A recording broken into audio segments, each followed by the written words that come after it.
Oh, I just got quote tweeted by Liam. Liam, brother, I love you. If you guys aren't tuning into the Plays and Fade podcast, the Plays and Fade pasta. if you guys aren't tuning into the Plays and Fades podcast, I don't know what you're doing. I'm actually triggered by people calling it a podcast when it's just a YouTube live stream. This is why you're not in them.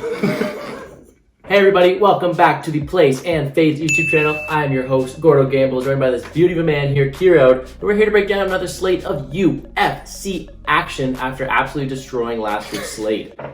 Just destroying! We're sitting here after, I think, 6 weekends in a row of absolutely crushing it, cashing profitable events. And that doesn't even include us killing the Contender Series on Tuesday. How are we feeling about this card this weekend, though? We feel good, obviously, coming off another weekend of making money, cashing in on some bets, some DFS lineups, everything. But obviously, this is another UFC Vegas fight night, which means that it's a bit less of a big name card. But, sometimes those make the best fight nights because, you got people really fighting for attention, for headlines, for fight of the night, and you don't have as many big names to take the spotlight away from some of these up-and-coming fighters. So not the most exciting week, but still lots of opportunities this week to make money. You know what? 10-fight card. Main event, you got Mackenzie Dern facing Marina Rodriguez, and I say we start it right there. I mean, we got a classic striker versus grappler matchup, and honestly, I see this fight ending within the distance more times than not. I mean, you could always have that very lackluster fight as we had last weekend, but I think this one is one that's definitely going to finish. What side are we on? Yeah, I mean, Mackenzie Dern coming in at $8,200 and Rodriguez is right there at $8,000. These fighters are almost even in the eyes of DraftKings for building these lineups, but I think we're on the side of Dern in this fight.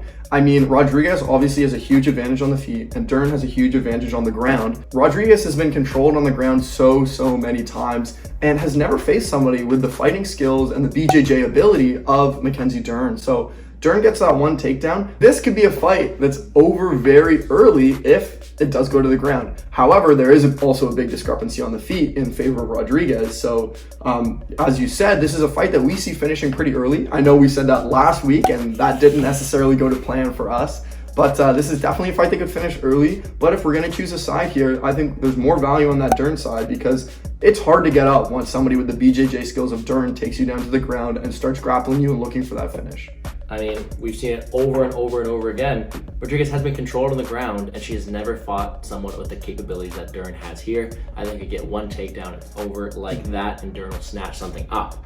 All right, moving right along to our favorite underdog of the week. Not too much cheaper than Dern, though. Dern's sitting at a really good price tag. We really like her at that mid-price range. But Charles Rosa sitting at a price tag of 7.8K. I think somebody named Damon Jackson, who we're just not really big fans of. But I think Charles Rosa has a lot of path to victories here. I mean, I think he's a great, well-rounded fighter. He's ran into some bigger hype trains in the past recently in terms of Bryce Mitchell, who has beat him on the ground, and Minner beat him on the ground. But I don't think Damon Jackson's going to employ that same game plan the others have. I mean, we saw that when Rosa's able to play to his style, play to his liking. He's beat the guys as an Aguilar, beat the guys as an Jinx. He's able to execute his game plan. And I think at a price tag 7.8K, he's someone I'm really looking to target this weekend. All right, we talked about two very, let's say, mid-range price tags here, but on such a small slate, there's definitely one person that does stand out this weekend, and that's gonna be the minus 500 favorite, Alexander Romanov. Tell us a bit about him. Yeah, I mean, Romanov is a guy that we've seen be pretty dominant in some of his fights, and he's fighting a fighter this week in Bandera who we have not seen be dominant in very many of his fights. I mean, I remember we watched this guy on the Dana White Contender Series when he got his UFC contract, and we were not really convinced that night that he deserved a contract.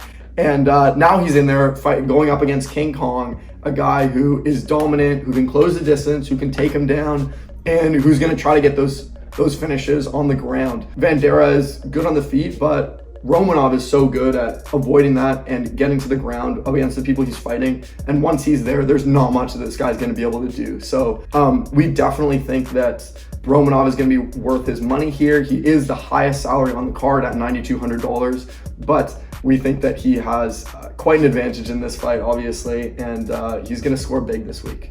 Yeah, I mean, Sergey Spivak went out there and he laid the blueprint to beat Bandera. You take him down, you maul him, and I think that Romanov people do that to an even bigger extent today. However, we have seen that Romanov does have gas tank issues. So if you're feeling like the riskiest, the luckiest man in the entire world, and you want to play Bandera at 7K, he is a punt option and a half. Quite a punt option. So, but under the slight chance you think that Bandera is able to survive that early onslaught, I do think he has a cardio advantage here. Yeah, that was the biggest price tag on the card. Who's another person at a high salary that we like this week? I mean, I will always be fading Ontiveros there up top with Garcia.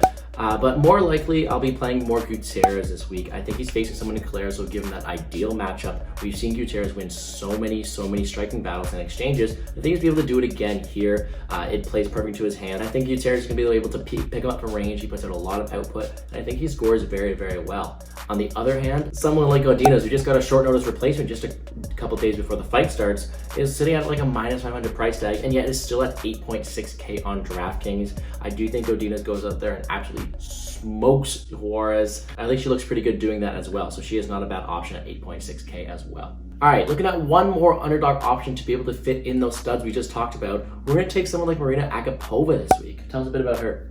Yeah, I mean, Agapova is sitting here at a $7,900 salary on DraftKings, despite her last fight having been a minus 1,600 favorite to win the fight.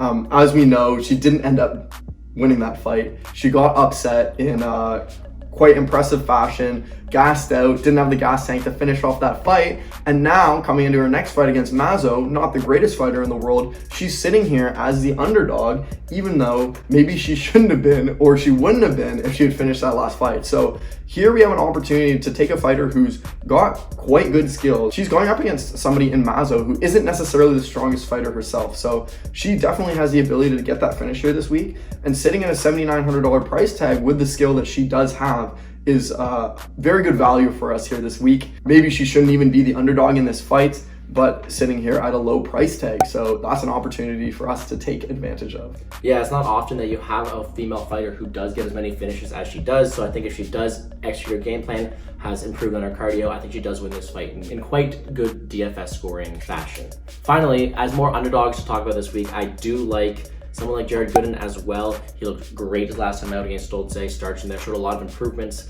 and him and Randy Brown fights are always very, very exciting. So if Gooden is able to starch someone once again, that'll also score very good at a price tag of 7.4K.